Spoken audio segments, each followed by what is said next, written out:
blood stained the ancient stone of the Wolf's Keep when the ultimate betrayal fractured the pack forever.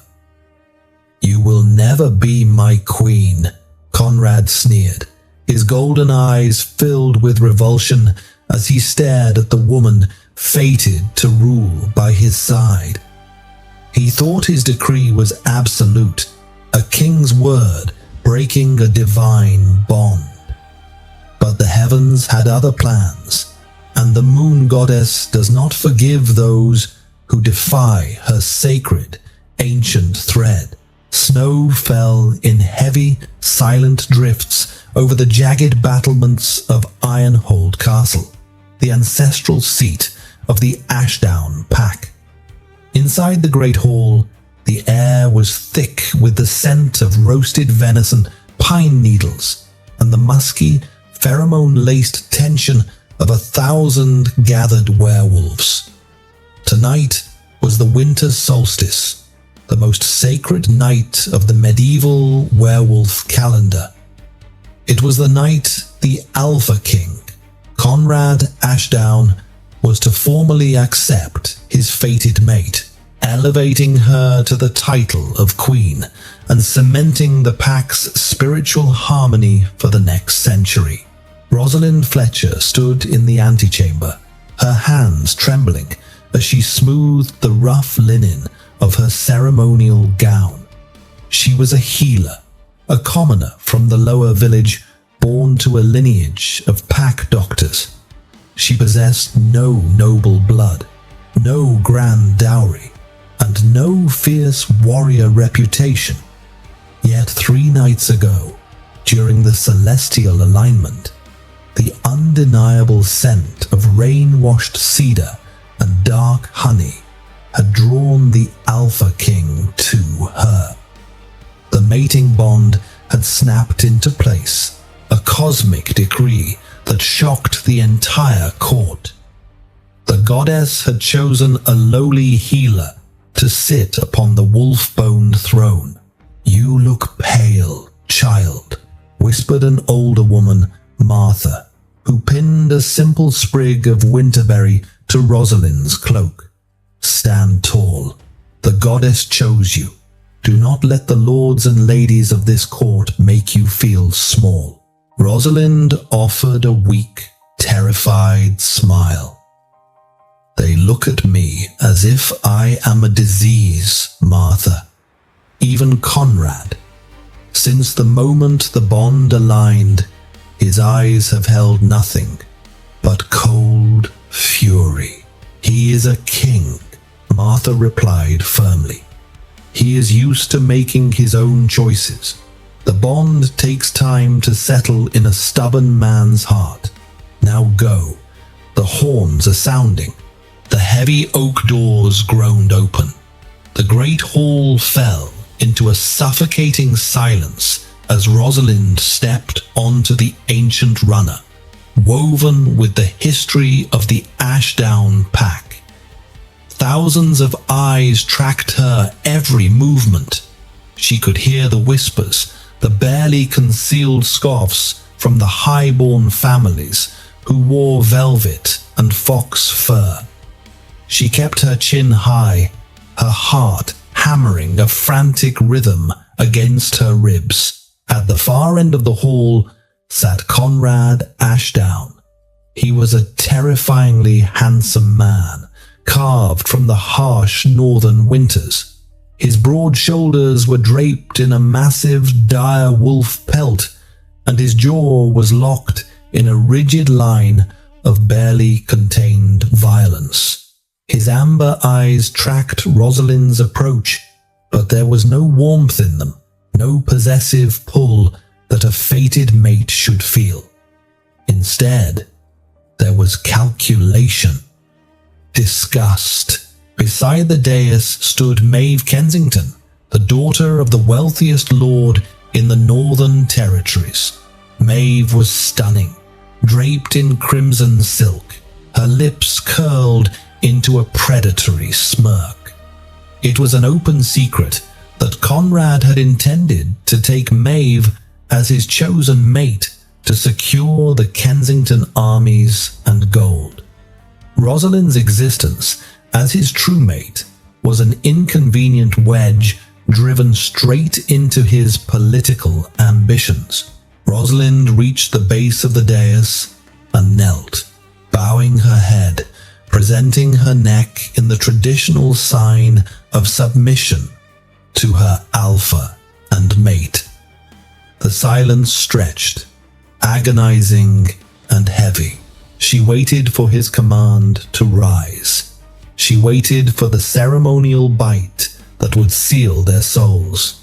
Instead, she heard the heavy thud of Conrad's boots as he stepped down from the throne. He walked around her slowly, the heat of his massive body radiating against the icy drafts of the hall. "Look at her," Conrad's voice boomed, echoing off the vaulted stone ceilings. It was a cruel, hard sound. A peasant, a mixer of herbs and poultices. "This is what the heavens claim is my equal." A collective gasp rippled through the hall. Rosalind's head snapped up, her heart stuttering. "My king. The bond is a flaw in our biology," Conrad snapped, leaning down so his face was inches from hers. His scent, usually intoxicating to her wolf, was currently laced with bitter rejection. "I am the Alpha King of the North. I command an army of 10,000 shifters. I rule from the frozen seas to the southern ranges. I need a queen who can command an army, who brings power to my throne, who bears the blood of conquerors." He straightened up, turning his back on her, and extended a hand toward Maeve. The noblewoman stepped forward, slipping her pale hand into the king's, her smirk widening into a victorious smile. "I, Conrad Ashdown," he bellowed, his voice laced with the compelling alpha command that forced weaker wolves to their knees, "reject Rosalind Fletcher as my mate and my Luna." The words struck Rosalind like a physical blow, the spiritual tether connecting their souls, a glowing, fragile thread only shifters could feel, violently snapped. Rosalind screamed, collapsing onto the cold stone floor as a searing, tearing agony ripped through her chest. It felt as though a serrated blade had been dragged through her heart. Blood poured from her nose, dripping onto her pristine white gown. "You will never be my queen," the Alpha King sneered, looking down at her writhing form with absolute apathy. "You are stripped of your rank in this pack. You are banished from Ironhold. If you are found within my lands by tomorrow's sunrise, you will be hunted down and killed as a rogue." "Conrad, please," Rosalind gasped, coughing up a spatter of blood, the rejection sickness already setting in. Without the pack, without her mate, an Omega in the dead of winter was condemned to a brutal, agonizing death. "You defy the goddess. You doom us both. Throw her out," Conrad commanded his guards, turning his back to claim Maeve's lips in front of the entire stunned court. Rough hands seized Rosalind by the arms. She was dragged, bleeding and weeping, down the long aisle of the great hall. The lords and ladies who had watched her in silence now sneered, kicking snow and dirt onto her dress as she passed. She was thrown violently out of the castle's heavy iron gates into the howling blizzard of the night, the massive wooden doors slamming shut behind her, sealing her fate. The northern winter was a merciless executioner.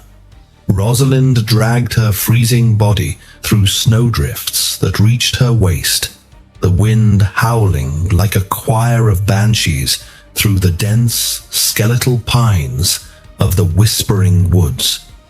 Her shoes had been lost hours ago in a frozen stream. Her toes were blackening with frostbite, and the thin linen of her dress was frozen stiff, cutting into her pale skin with every agonizing step.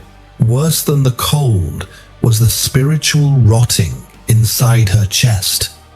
The rejected mate bond was a festering wound. Every beat of her heart pumped despair and physical pain through her veins. Her inner wolf was whimpering, curled into a tight, dying ball within her subconscious. "I won't die," Rosalind muttered through cracked, bleeding lips. "I won't let him break me." But the human body has limits. As the third hour of her exile approached, Rosalind's legs gave out. She collapsed into the snow, the icy embrace feeling strangely warm, almost inviting. The edges of her vision darkened. She could hear the distant howling of timber wolves, regular predators drawn by the scent of her blood. She closed her eyes, ready to surrender to the darkness. Suddenly, the wind stopped. The silence that followed was unnatural, heavy, and vibrating with an ancient frequency. Rosalind forced her heavy eyelids open. The blizzard had paused mid-air, the snowflakes suspended like a million tiny stars caught in invisible webs. Before her, obscured by a copse of dead ancient oaks, a faint, luminescent silver glow pulsed. Drawn by a force she couldn't comprehend, Rosalind crawled on her hands and knees, dragging her ruined body through the snow until she breached the tree line. She had stumbled into the ruins of the Lunar Temple, a sanctuary destroyed 3 centuries ago during the Shifter Wars, long thought to be a mere myth by modern wolves. Massive stone pillars, etched with forgotten runes, stood in a perfect circle around a frozen, mirror-like pool. As Rosalind pulled herself to the edge of the pool, the ice cracked. But it was not water beneath. It was liquid starlight. "My poor broken child." The voice echoed, not in the air, but directly inside Rosalind's mind. It was a chorus of 1,000 voices, ancient, maternal, and terrifyingly powerful. From the center of the glowing pool, a figure materialized. She was woven from moonlight, her silver hair floating around her as if caught in a gentle tide. Her eyes were pools of endless galaxies. The moon goddess herself. Rosalind tried to speak, but only a wet, ragged breath escaped her throat. "The insolence of kings," the goddess murmured, gliding over the surface of the pool until she stood above Rosalind. "Conrad Ashdown believes his crown gives him dominion over fate. He believes he can sever the thread I wove with my own hands. He is arrogant, blind to the doom he has brought upon his people." The goddess reached down, her translucent fingers gently lifting Rosalind's chin. The touch was agonizingly hot, yet soothing. "He cast you out because you possessed no power, because he valued steel and gold over the purest soul in his kingdom. But I do not make mistakes, Rosalind Fletcher. I paired you with the king because his bloodline is poisoned by cruelty. You were meant to be his salvation. I am dying." Rosalind finally managed to whisper, a tear freezing on her cheek. "You are transforming," the goddess corrected. "A severed bond kills the weak, but I will not allow my chosen vessel to perish in the snow. If the Alpha King desires power, then power I shall give you, but it will no longer be for him. It will be for you." The goddess pressed her glowing palm directly against Rosalind's chest, right over the shattered, bleeding mate mark. A scream tore from Rosalind's throat as pure, unfiltered, celestial magic flooded her veins. The agony was blinding, reshaping her on a cellular level. The frostbite retreated from her limbs, her bruised, broken skin knit together, glowing with a pearlescent sheen. Her ordinary brown hair lost its pigment, turning a blinding, pure silver. Her inner wolf, previously small and submissive, roared to life. But it was no longer an ordinary wolf.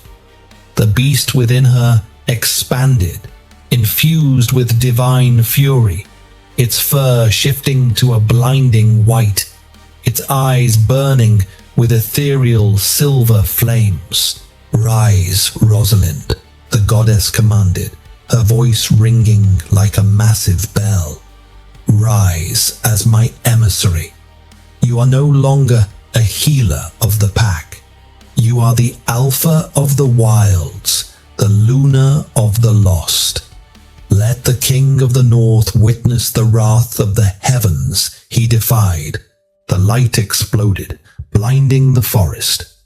When it faded, Rosalind stood tall, naked against the freezing wind, yet entirely impervious to it.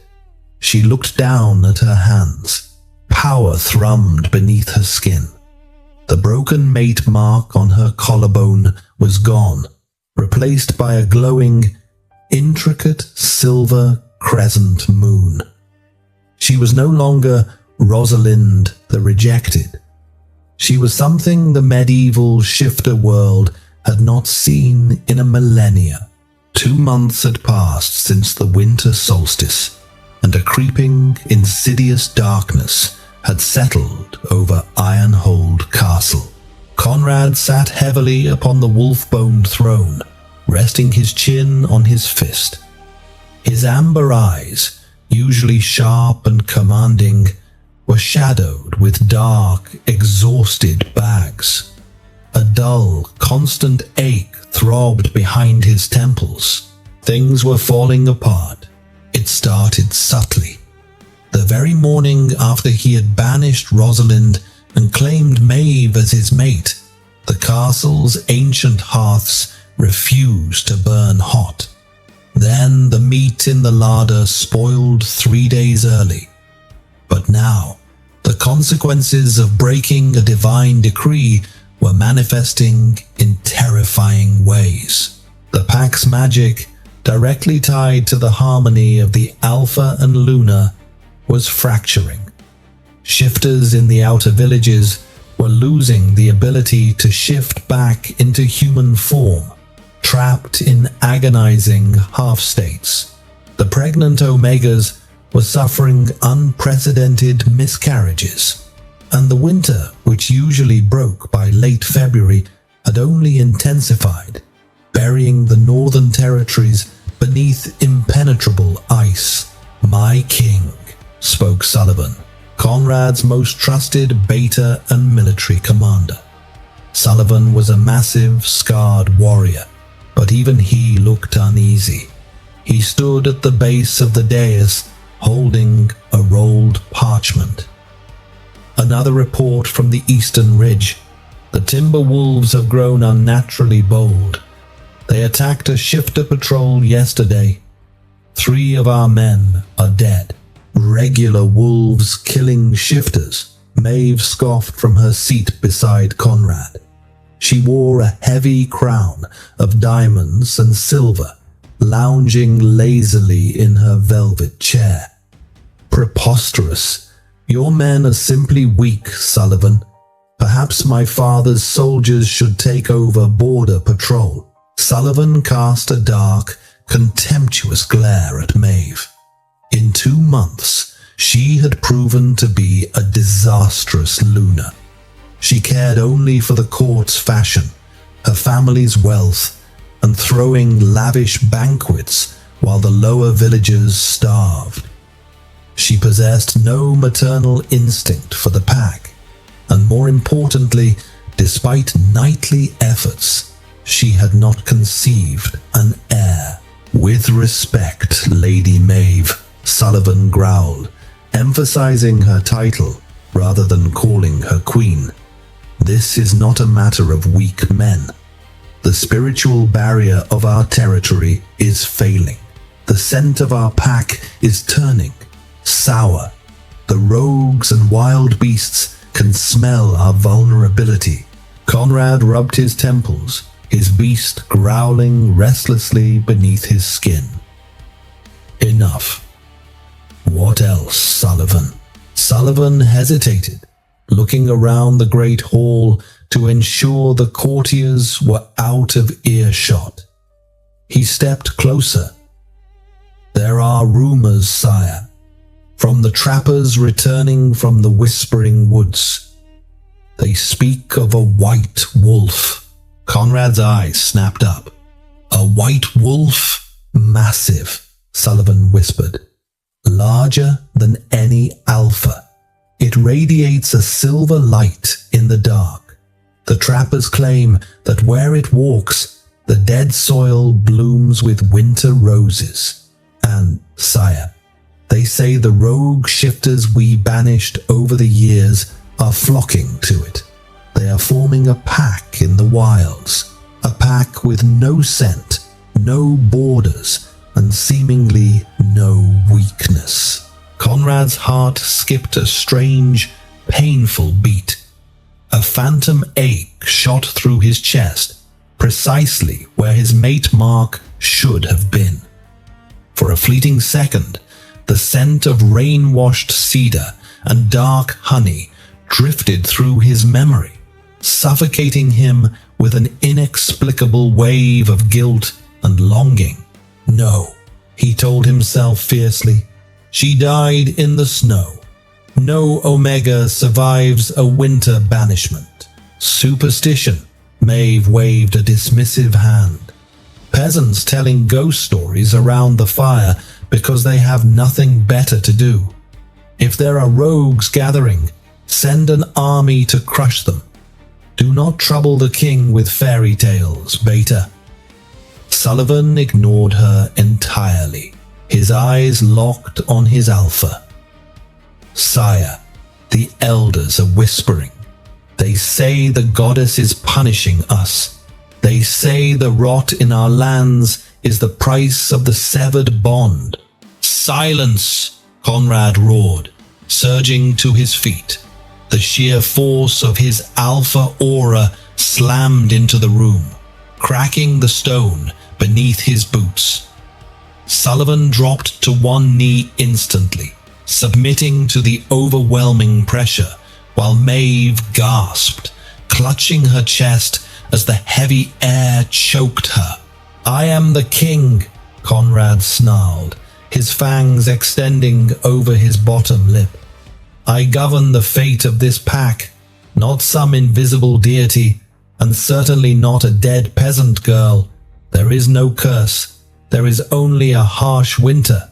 Send a battalion to the Whispering Woods. Find this white wolf and bring me its pelt. I will drape it over my throne to silence these pathetic rumors once and for all. Yes, my alpha, Sullivan choked out, bowing his head. As Sullivan retreated from the hall, Conrad sank back into his throne, his breathing heavy. He looked at Maeve, who was staring at him with a mixture of fear and irritation. There was no connection between them. When he touched her, he felt nothing but cold skin. The passion was an illusion, a political transaction. Deep in his chest, His inner wolf let out a long, mournful howl, thrashing against its mental cage. It knew what Conrad refused to admit. The king had not merely broken a girl's heart, he had awakened a divine wrath, and the reckoning was waiting just beyond the tree line, its silver eyes glowing in the dark. The Whispering Woods had always been a place of superstition and dread for the Ashdown pack. For centuries, it was the dumping ground for the unwanted, rogues, criminals, and those suffering from the madness of a broken mind. But as Beta Sullivan led a heavily armed battalion of 500 elite Ashdown warriors through the dense skeletal pines, the forest felt entirely different. The biting, relentless blizzard that had paralyzed Ironhold Castle did not seem to penetrate this deep into the timberline. Instead, the snow here was soft, undisturbed, and glowing with a faint, iridescent hue. As the soldiers marched further, their heavy, iron-shod boots crunching in unison, the temperature inexplicably rose. "Look there, sir," a scout whispered, pointing a trembling, gauntleted finger toward the base of a massive oak tree. Sullivan narrowed his eyes, his hand drifting instinctively to the pommel of his broadsword. Pushing through the frost were impossible blooms, lunar roses, their petals a translucent, shimmering white, thriving in the dead of winter. The air, usually thick with the scent of pine and decay, was fragrant with rain-washed cedar and a strange, electric ozone that made the hair on Sullivan's arms stand on end. "Stay sharp," Sullivan commanded, his deep voice carrying over the ranks. "This is old magic. Defensive formations." No sooner had the order left his lips than the shadows of the forest began to detach themselves from the trees. They did not hear the approach. There were no snapping twigs, no low growls, no heavy panting. Suddenly, Sullivan's battalion was entirely surrounded. Hundreds of wolves materialized from the mist, but these were not the emaciated, feral rogues Sullivan had expected to slaughter. These were massive, robust shifters, their coats shining with health, their eyes burning with a synchronized, intelligent silver light. And they were disciplined. They held their perimeter with military precision, trapping the Ashdown warriors in a suffocating ring of muscle and fangs. From the ranks of the strange, silent army stepped a man. He was human-shaped but radiated immense power. Sullivan's breath hitched in his throat as he recognized the scarred visage and noble bearing of Lord Nathaniel Harrington, the former Duke of the Southern Marshes. Harrington had been a legendary tactician, banished by Conrad's father a decade ago over a border dispute. "Lord Harrington," Sullivan called out, stepping forward, his sword drawn but angled downward in a show of parley. "You lead these rogues?" Harrington offered a grim, knowing smile. He wore dark leather armor, a silver crescent moon etched into his breastplate. "I lead no one, Sullivan. I merely serve." The ranks of the wolf army parted. The air pressure dropped so drastically that several Ashdown soldiers gasped, dropping to one knee as an overwhelming aura washed over them. It was heavier than any Alpha command Sullivan had ever felt. It bypassed their physical instincts and pushed directly against their souls. A beast walked into the clearing, It was a wolf of terrifying, mythic proportions, easily the size of a warhorse. Its fur was the color of a newly birthed star, radiating a blinding, pure white light that illuminated the dark forest. Its eyes were pools of liquid silver. The monstrous wolf stopped yards away from Sullivan and seamlessly began to shift. The transformation was not the brutal, bone-snapping agony normal shifters endured.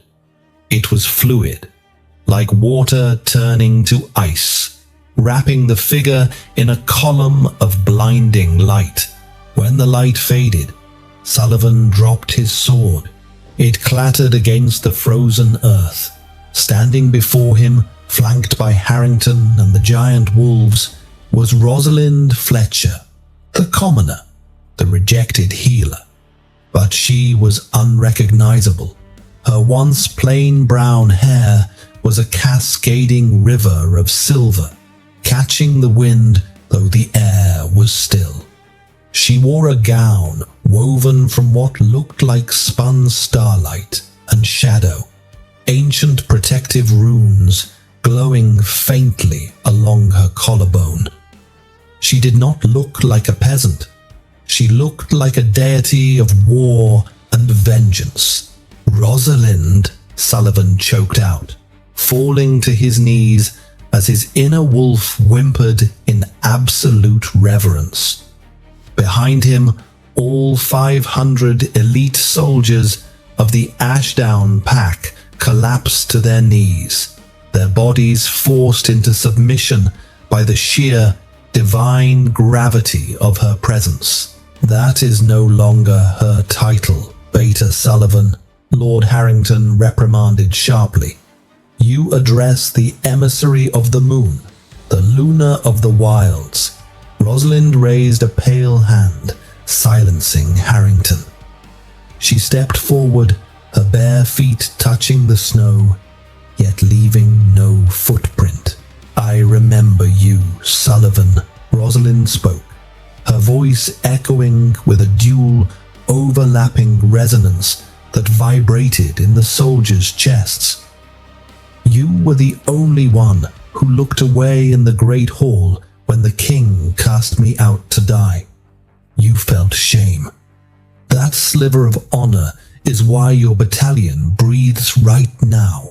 My Luna," Sullivan whispered, his eyes wide with awe and terror.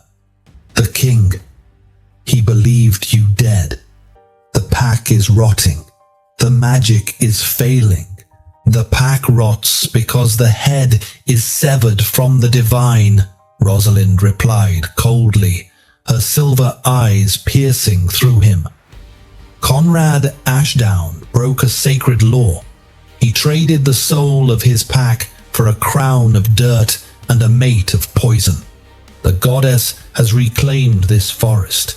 These lands, these outcasts, are under my protection now." She looked out over the kneeling Ashdown soldiers. "Take your men and leave my woods, Sullivan. Return to your broken king. Tell him that his banishment was accepted. Tell him that the North is no longer his dominion alone. And if he ever sends armed men into my territory again, I will not send them back alive." Sullivan swallowed hard, bowing his head until his forehead touched the glowing snow. "I will deliver your message, Divine One." As Sullivan and his men scrambled to their feet, retreating in disorganized, terrified awe, Rosalind watched them go. The game had changed. She was no longer fighting for a place at Conrad's side. She was building an empire that would eclipse his own. The heavy oak doors of the great hall slammed open with a deafening crack. Sullivan marched down the long center aisle, his armor still coated in the mystical frost of the Whispering Woods.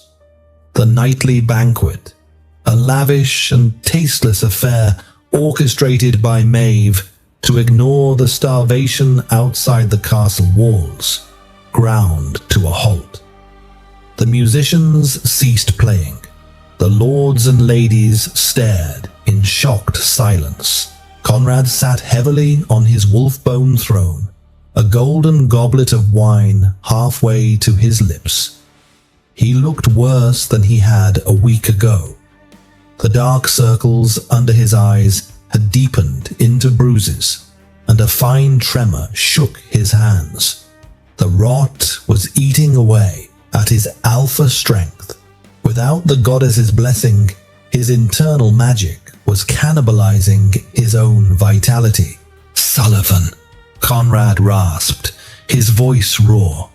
"Where is the pelt? Where is the beast?" Sullivan stopped at the base of the dais. He did not kneel. It was a subtle breach of protocol, but the beta was still vibrating with the lingering aura of the moon goddess. "There is no pelt, my king."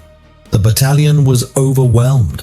We were surrounded by an army of rogues. No, not rogues. A disciplined legion. Maeve stood up from her throne, her face twisting in fury. "You return empty-handed, with 500 elite soldiers? You coward! My father would have your head on a pike for such incompetence." "Silence your tongue, lady," Sullivan snapped, his patience for the false queen entirely eradicated. Gasps echoed through the hall at the blatant disrespect. Sullivan looked directly into Conrad's bloodshot amber eyes. "The white wolf is no beast, sire. It is her." Conrad froze. The goblet slipped from his trembling fingers, clattering against the stone floor, spilling crimson wine that pooled like blood. "What are you talking about?" "Rosalind Fletcher," Sullivan said, the name dropping like an anvil in the silent hall. "She did not die in the snow. The moon goddess saved her. She has been transformed, sire. She commands the outcasts, led by Lord Nathaniel Harrington. She wields celestial magic. She is a queen of the wilds now." A deafening silence enveloped the great hall. Then, Conrad's inner wolf, the beast that had been tearing at his sanity for 2 months, let out a deafening, triumphant roar within his mind. Mate. Mate. Alive. Ours. A twisted, manic smirk slowly spread across Conrad's face. The physical agony in his chest, the dull ache of the broken bond, suddenly felt justified. It wasn't a punishment for killing her. It was a punishment for leaving her behind. He twisted the narrative entirely in his fractured mind. The goddess hadn't taken Rosalind away to punish him. The goddess had forged Rosalind into the powerful, commanding warrior queen he had originally demanded. "She is alive," Conrad whispered, a terrifying light returning to his amber eyes. He stood up, his massive frame towering over the court. "She survived the banishment. She has gathered an army. Do you see, Sullivan? The heavens tested us both. She was weak, so the goddess made her strong. She is worthy of the wolf-bone throne now." Maeve's face drained of color. "Conrad, what are you saying? You rejected her. You mated me. I am your queen." Conrad didn't even look at her. "You are a political alliance, Maeve. You bring me nothing but spoiled meat and arrogant complaints. My true mate is a goddess-touched warrior. She is a witch," Maeve screeched, her composure entirely snapping. She has beguiled your men. She is gathering rogues to slaughter us in our beds. You must burn the Whispering Woods to the ground." "I will do no such thing," Conrad commanded, descending the steps of the dais, his obsession taking total control. "She is my fated mate. Whatever power she holds belongs to me by divine right. I will march into the woods. I will take her back, and our reunion will mend the rot in our lands." Sullivan stared at his king in horror. The arrogance was incomprehensible. "Sire, you do not understand. She did not send a message of love. She claimed the North. She warned that if you cross her borders, she will kill you." Conrad let out a low, dangerous laugh. "She is a wolf, Sullivan. She is playing the game of dominance. I am the Alpha King. She wants me to fight for her. She wants me to prove I am strong enough to conquer her new power." He turned to his generals, his voice booming with manic authority. "Prepare the vanguard, 2,000 men. We march on the Whispering Woods at first light. We are not going to war. We are going to reclaim the Queen of Ironhold." As the court erupted into chaotic murmurs, Sullivan backed away, his heart sinking. The king was marching 2,000 men into a slaughter. Conrad believed he was walking into a lover's quarrel. Sullivan knew he was walking into the wrath of heaven. The march into the Whispering Woods was a descent into a beautiful nightmare. Conrad rode at the front of the column on a massive black destrier, flanked by his 2,000 heavily armored vanguard. He wore his finest battle regalia, plate armor forged from dark northern steel, draped with a cloak of crimson velvet. He looked every inch the conquering king, driven by a feverish, intoxicating mix of lust, pride, and the desperate need to heal his failing magic. But the forest did not welcome its former master. The deeper the army marched, the more the environment rebelled. The trees seemed to shift when the soldiers weren't looking, altering paths and turning straight lines into confusing, spiraling mazes. Thick, glowing vines of silver ivy snaked out from the snow, wrapping around the legs of horses and dragging screaming soldiers into the dark underbrush. Illusions plagued the men. They saw the ghosts of their dead ancestors standing between the trees, whispering warnings of doom. "Keep moving," Conrad roared, his alpha aura flaring violently, trying to force the magical forest into submission. But his power was like a dying candle in a hurricane. The celestial magic of the woods swallowed his commands. By the time they reached the center of the woods, the vanguard was exhausted, terrified, and diminished. They stepped through a thick veil of silver mist and emerged into a vast, ancient clearing. Conrad yanked back on his reins, his eyes widening. The ruins of the Lunar Temple were no longer ruins. Massive pillars of pure, unblemished marble stood tall, reaching toward a sky that was miraculously clear of clouds, revealing a massive, unnaturally bright full moon. At the center of the temple was a pool of liquid light, and sitting upon a throne carved from solid, glowing moonstone was Rosalind. She was breathtaking.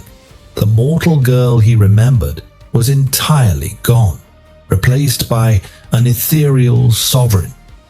Her silver eyes locked onto Conrad, and the absolute lack of emotion in them sent a cold spike of dread through his heart.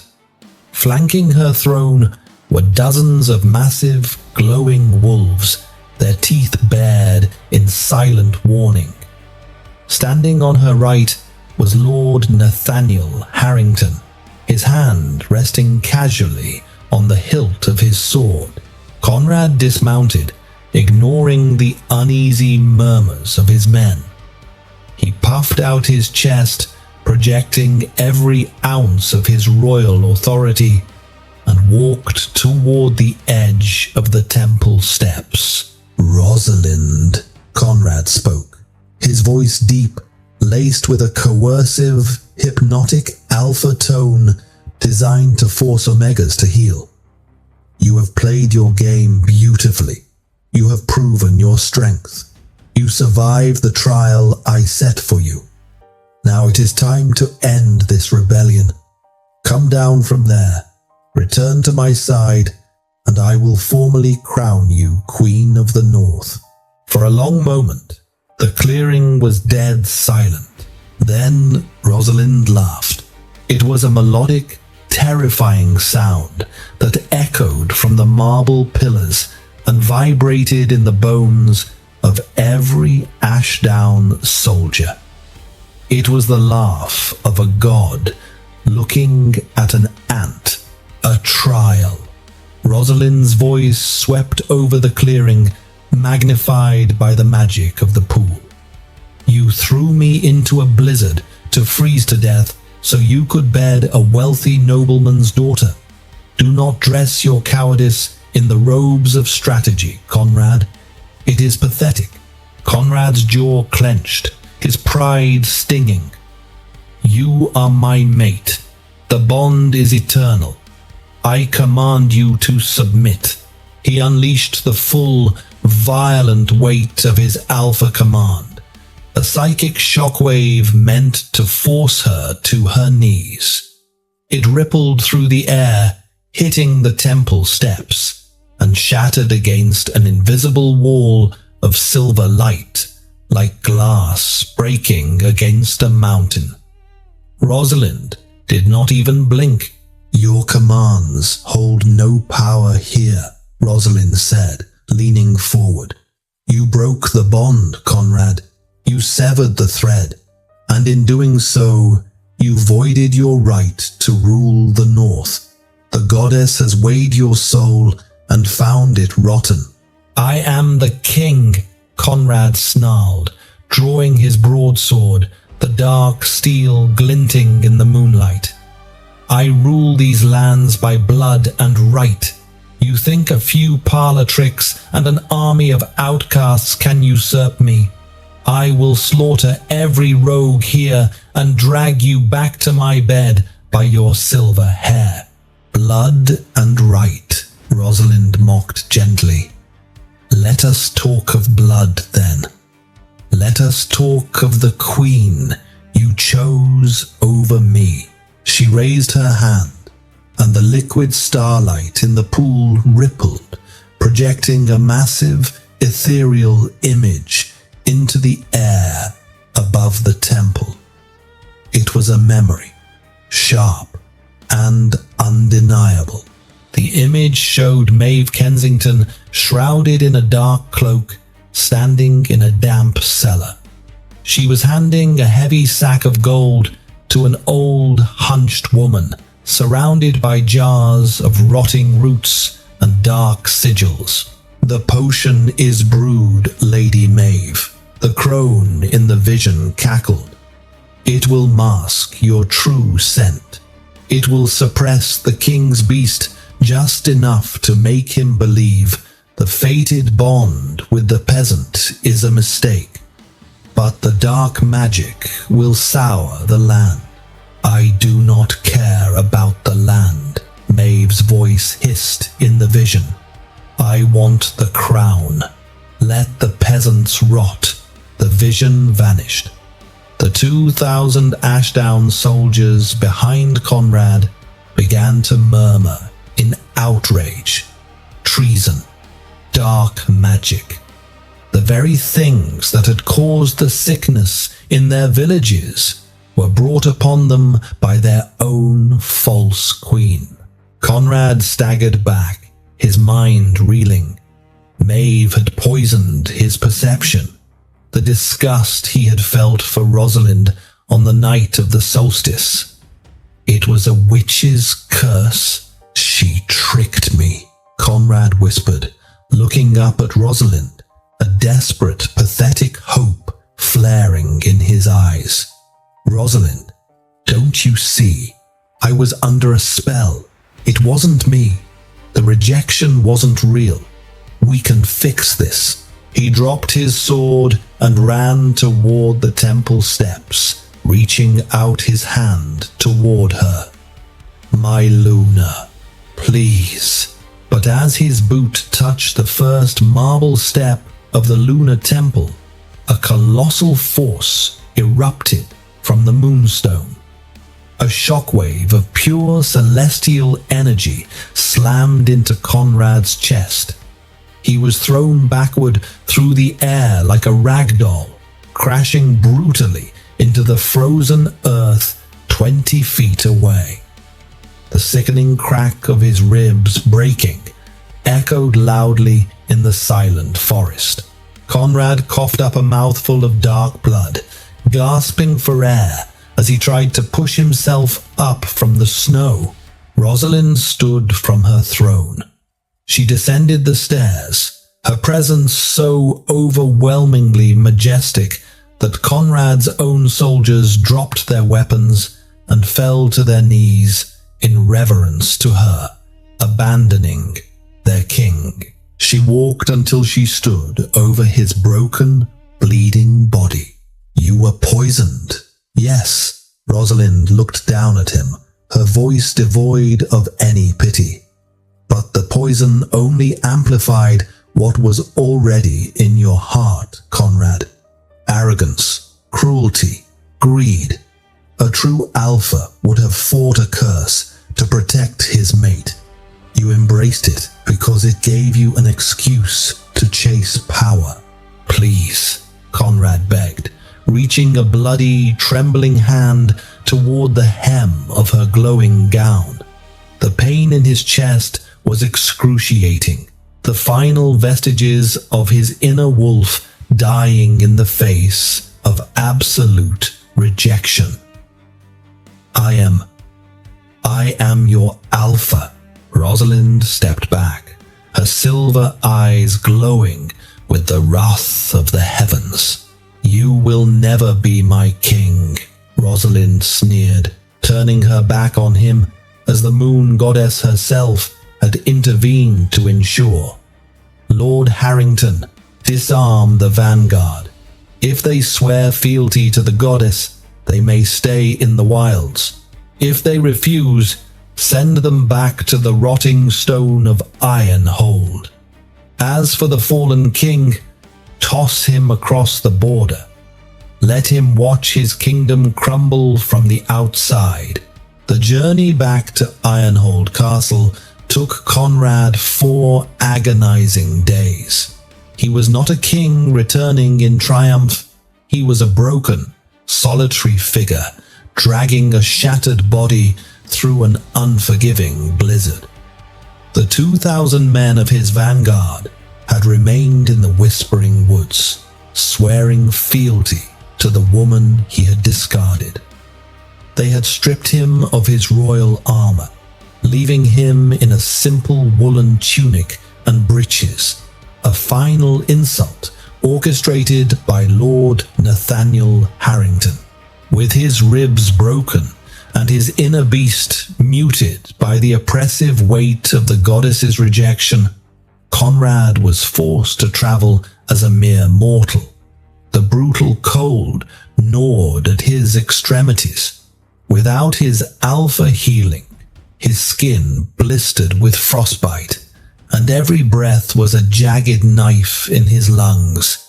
When the jagged, towering spires of Ironhold finally pierced the grey horizon, Conrad felt a fleeting surge of relief. But as he crested the final snowbank and looked down upon his ancestral home, that relief curdled into absolute horror. The rot had reached its zenith. The once mighty fortress was shrouded in a sickening, unnatural fog that smelled of sulfur and decaying meat. The grand iron gates, forged to withstand a siege of giants, were rusted and hanging loose on their massive hinges.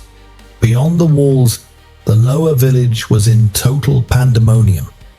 Emaciated shifters fought in the muddy streets over scraps of spoiled food.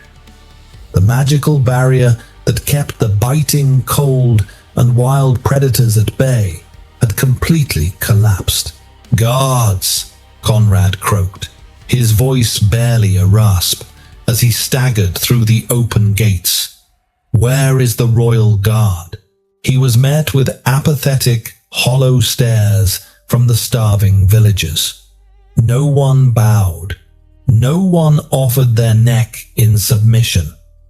The alpha aura that once commanded unquestioning loyalty had entirely vanished from his blood. Conrad pushed through the courtyard, fueled by a desperate, panicked rage, and threw open the heavy oak doors of the great hall. The scene before him brought him to a dead halt.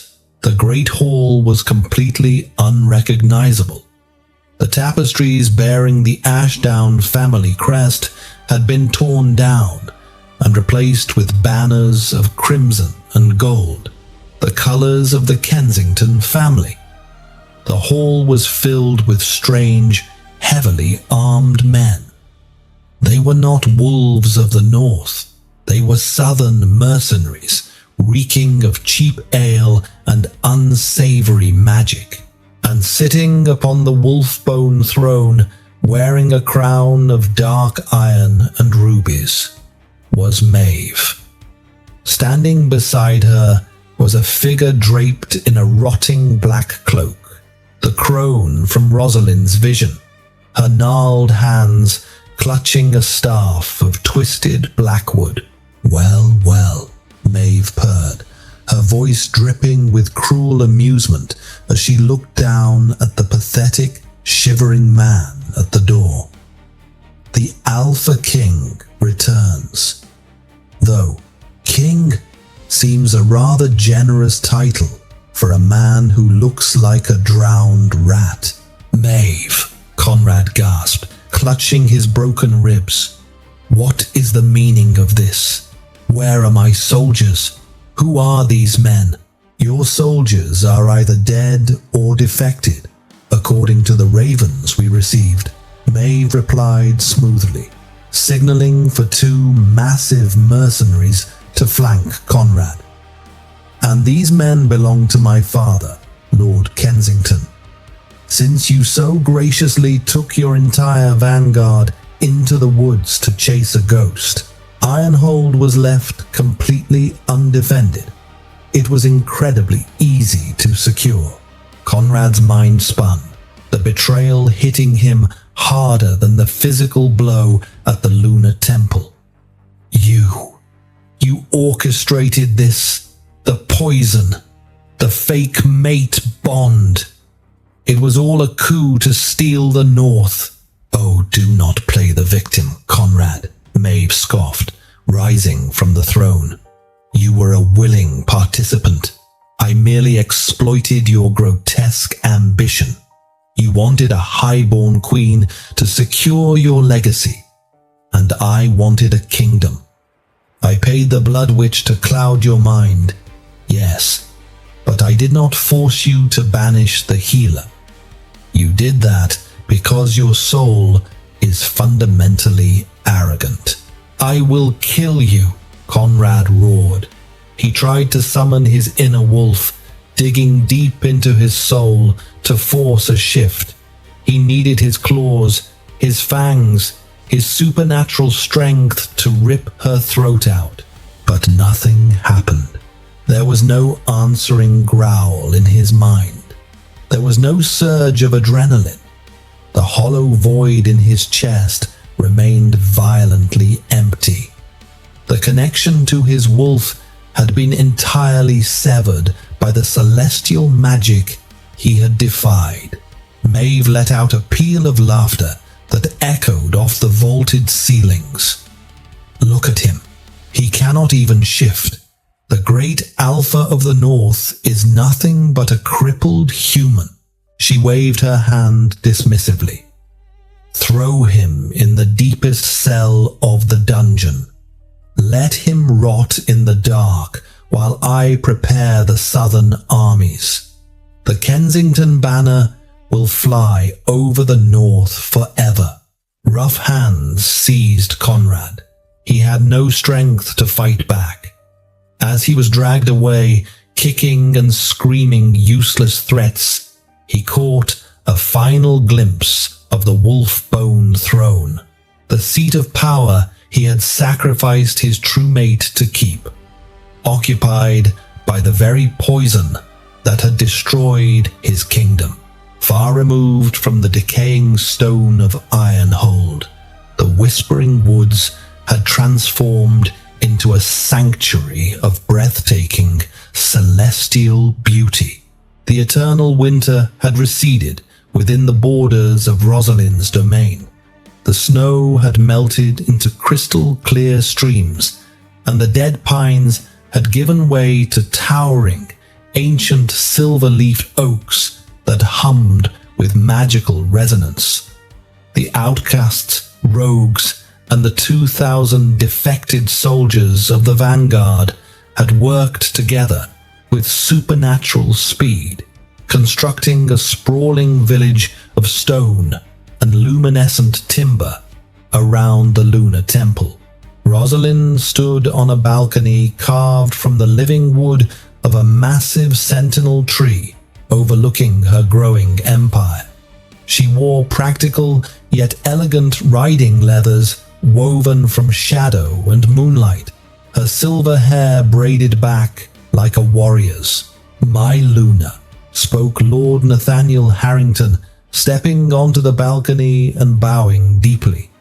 Beside him stood Sullivan, wearing a new breastplate adorned with the silver crescent moon. "We have a situation at the southern border." "Speak, Nathaniel," Rosalind commanded gently, her voice holding the calm authority of the tides. "Refugees," Sullivan answered, his voice thick with sorrow. "Hundreds of them. Women, children, the elderly. They are fleeing Ironhold. They say the king returned without his army and was immediately overthrown by Lady Maeve and the Kensington mercenaries. The castle is under the control of a blood witch. The villagers are starving, and the mercenaries are slaughtering anyone who resists." Rosalind's silver eyes narrowed, a flash of divine anger sparking in her irises. She had washed her hands of Conrad Ashdown.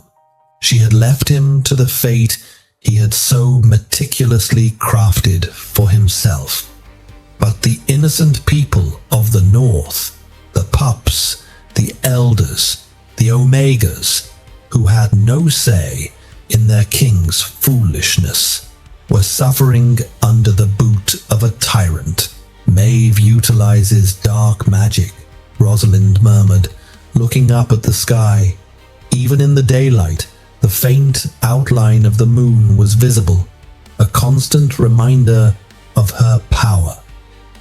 "The Blood Witch's poison is the source of the rot. It perverts the natural order." "The refugees are begging for our intervention," Harrington said. "We have the numbers, my Luna. We have the strength.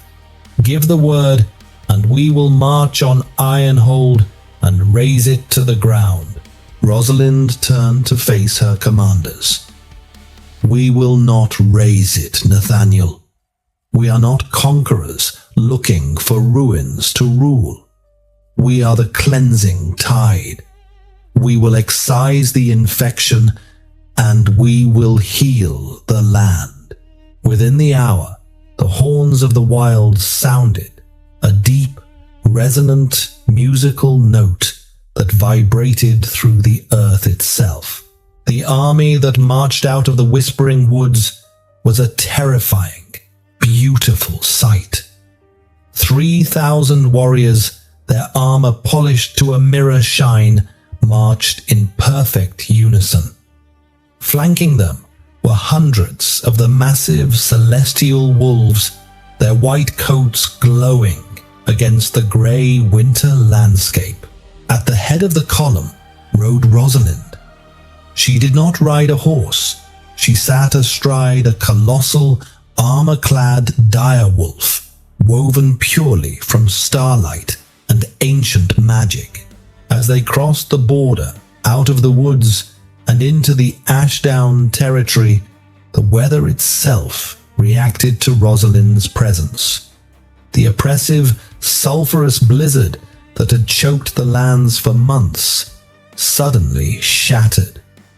The heavy grey clouds parted, and brilliant shafts of sunlight pierced the gloom, melting the cursed ice beneath their feet. Flowers bloomed in the footprints of her celestial beasts. The march to Ironhold was swift. By twilight, Rosalind's army stood before the rusted, groaning gates of the fortress. On the battlements above, panic had seized the Kensington mercenaries. They scrambled, stringing their bows and loading heavy iron crossbows. "Archers!" screamed the mercenary captain. "Fire! Bring them down!" A rain of black-fletched arrows blackened the sky, hurtling toward Rosalind's front lines. Rosalind simply raised her hand. A dome of iridescent silver energy flared to life above her army. The deadly arrows struck the barrier and instantly turned to white ash, blowing harmlessly away in the wind. The mercenaries stared in utter disbelief.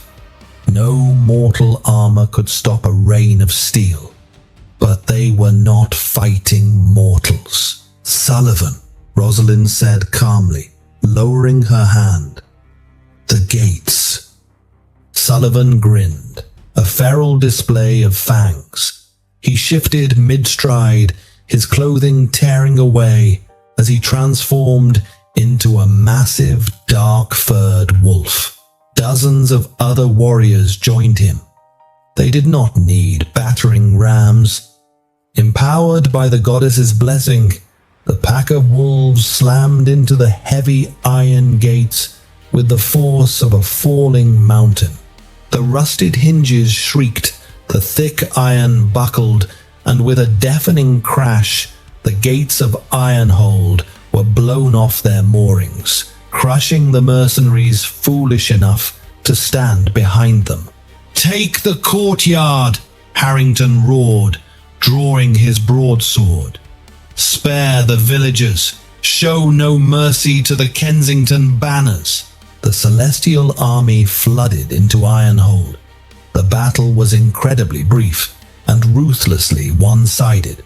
The mercenaries, used to intimidating starving peasants, broke rank entirely when faced with 3,000 disciplined, magically enhanced shifters. Weapons were dropped and men fled in terror, only to be tackled and subdued by glowing white wolves. Rosalind did not draw a weapon.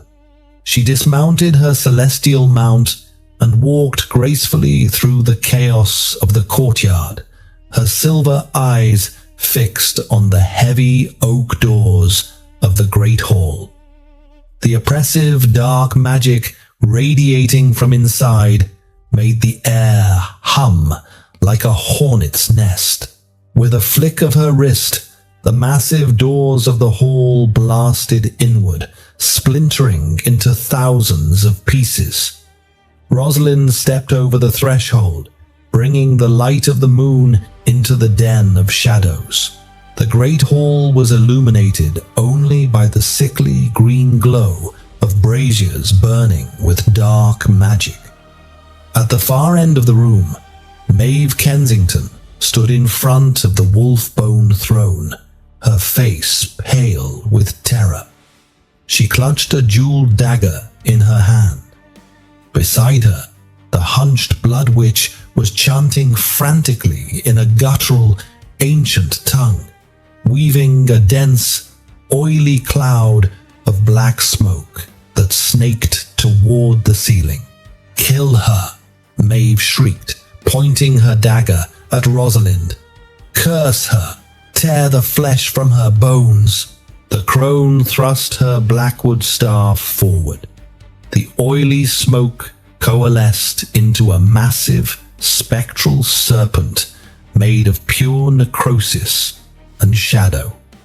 It hissed, revealing fangs dripping with acidic venom, and lunged across the hall directly at Rosalind. Harrington and Sullivan rushed forward to intercept, but Rosalind held up a hand, stopping them in their tracks. She did not flinch as the dark serpent closed the distance. Instead, she took a deep breath, her silver eyes flaring with blinding intensity. The crescent moon mark on her collarbone burned through the fabric of her gown. "Your magic is born of rot and greed," Rosalind's voice layered, echoing with the divine chorus of the moon goddess. "Mine is born of the cosmos. Let the shadows burn in the light." Rosalind clapped her hands together. A shockwave of pure, unfiltered starlight erupted from her palms. The blast of celestial energy hit the shadow serpent, and the creature let out a deafening, agonizing screech as it instantly vaporized into nothingness. The shockwave did not stop. It rolled across the great hall, extinguishing the sickly green braziers and hitting the blood witch. The crone screamed as the moonlight burned away the dark magic, sustaining her unnaturally long life. In seconds, the witch collapsed into a pile of dry, grey dust, her blackwood staff clattering uselessly to the stone floor. The pressure in the room vanished. The oppressive rot that had choked Ironhold for months evaporated, leaving the air crisp and clean. Maeve dropped her dagger, her knees giving out. She collapsed onto the dais, sobbing in utter defeat as Rosalind slowly ascended the steps. "Please," Maeve wept, her arrogance entirely shattered. "Spare me. I will give you gold. I will command my father to surrender the southern territories to you. Just let me live." Rosalind looked down at the false queen. "You traded the lives of innocent shifters for a crown you were never meant to wear. You poisoned a king and starved a village. Death would be too quick a release for a soul as venomous as yours." Rosalind reached down and pressed her glowing fingers against Maeve's forehead. Maeve gasped, her eyes flying wide as a searing heat rushed through her veins. "I strip you of your wolf," Rosalind declared, her voice ringing with absolute finality. "I strip you of your senses to the supernatural world. You will return to the southern lands as a mere mortal, deaf to the call of the moon, blind to the magic of the earth. You will live the rest of your natural days knowing you lost everything because of your own greed." Maeve let out a final, agonizing wail as her inner wolf was extinguished forever. She slumped to the floor, a mundane, powerless human. Harrington gestured to 2 guards who dragged the weeping woman out of the hall. "My Luna," Sullivan spoke quietly, approaching the dais. "The dungeons have been cleared. We found him." From the shadows of the antechamber, 2 guards dragged Conrad Ashdown into the light. He was a horrific sight, emaciated, filthy, his hair matted with blood and dirt. He trembled uncontrollably, his amber eyes wide and frantic as he looked around the ruined hall, finally landing on Rosalind standing before the throne. He fell to his hands and knees, crawling toward the base of the dais. "Rosalind," he sobbed, his voice cracking. "You came back. You saved the kingdom. I was wrong. I was so incredibly blind. Please, the bond. We can forge it anew. Let me be your king. Let me be your consort. I will scrub the floors of this castle if you just let me stay by your side." Rosalind looked down at the man who had once been the terrifying Alpha King of the North. She felt no anger. She felt no lingering pull of the mate bond. All she felt was a profound, heavy pity. "There is no bond to forge, Conrad," Rosalind said softly.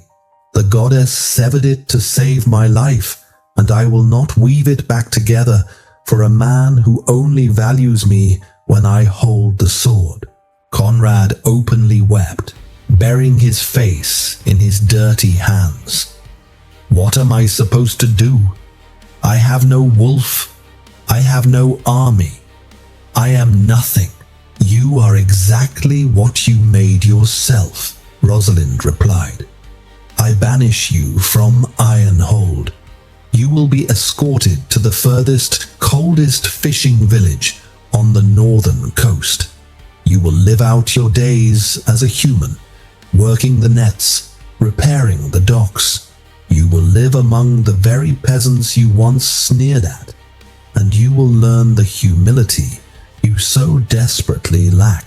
Conrad collapsed entirely, a broken shell of a king, as the guards lifted him and carried him away into the night. Rosalind turned and looked at the wolf-boned throne. It was a grotesque monument to violence, conquest, and the brutal hierarchy that had nearly destroyed the pack. She pressed her hand against the carved bone. Celestial fire flowed from her fingertips, wrapping around the throne. The old, yellowed bone cracked and shifted, purifying under the intense magic. Within seconds, the throne of bone was transformed into a magnificent seat of smooth, opalescent moonstone, glowing with a soft, comforting inner light. Rosalind took her seat upon the new throne. The hall, now filled with her loyal commanders, the defected vanguard, and the grateful refugees of Ironhold, fell to their knees in absolute willing reverence. There was no alpha command forcing them down. There was no fear in their hearts. They bowed to the girl who had been cast into the snow to die, only to return with the light of the heavens in her hands. "The Ashdown dynasty is dead," Rosalind proclaimed, her voice carrying out of the great hall, ringing across the courtyard and into the village beyond. "Today, we forge a new pack, the pack of the Crescent Moon. There will be no outcasts. There will be no hungry villagers. We lead with honor, we protect with ferocity, and we rule with the blessing of the goddess." A deafening cheer erupted from the crowd, shaking the very foundations of the castle. The medieval North had seen many kings rise and fall in blood and steel, but as the silver moonlight bathed the great hall, they knew the truth. The era of kings was over. The reign of the moon goddess's true emissary had begun. Thank you so much for journeying through the treacherous winters of the north and witnessing the epic rise of the true queen. If your heart raced during Rosalind's divine transformation, and you loved seeing the ultimate karma delivered to Conrad and Maeve, please hit that like button right now. It really helps the channel grow. Don't forget to share this dramatic werewolf romance with your friends and smash that subscribe button so you never miss another thrilling fantasy story. Leave a comment below. Did Conrad get what he deserved? Until next time, let the moonlight guide you.